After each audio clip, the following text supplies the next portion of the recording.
Now we are continuing with the cranial nerve 3rd, 4th and 6th. Here we go for the examination of the pupil. First of all, we will see for the size of the pupil, that is the size of both pupils is compared. And we see the shape of the pupil. The shape of the pupil is noted, whether it is circular in outline, that's normal, or irregular in shape. Now coming to the reflexes. We have two reflexes, one is pupillary reflex and another is accommodation reflex. In the pupillary reflex, we have the light reflex and we have the indirect reflex.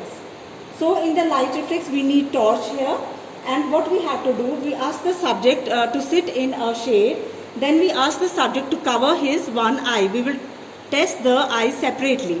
Now I will bring the torch and focus it onto the right eye.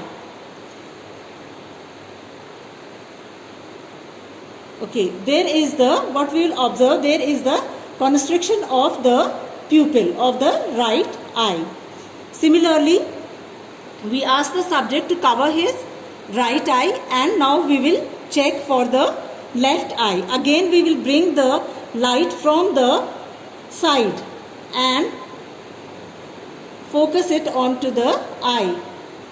There is the constriction of the pupil. Now we will go for the indirect or the consensual light reflex. Here we use a cardboard or a hand.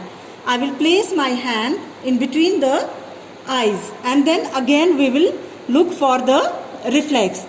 I will bring the light and focus it onto the left eye. You will see that there is the constriction of the pupil of the left eye, and again we will move on to the right eye, and you can see that there is the constriction of the pupil of the right eye as well.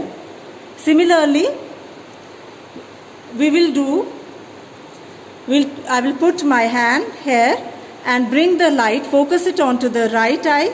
There is the constriction of the pupil of the right eye, and at the same time there is the constriction of the pupil of the left eye. This is the indirect light reflex.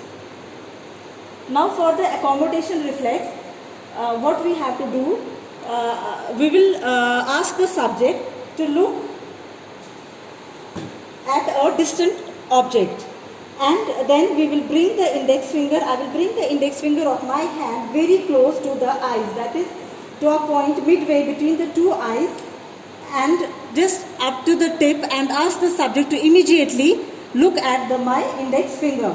That is, the subject should shift his gaze immediately from the distant object to the index finger of my hand, and we will observe that there is the constriction of the pupil. Also there is the convergence of the eyes.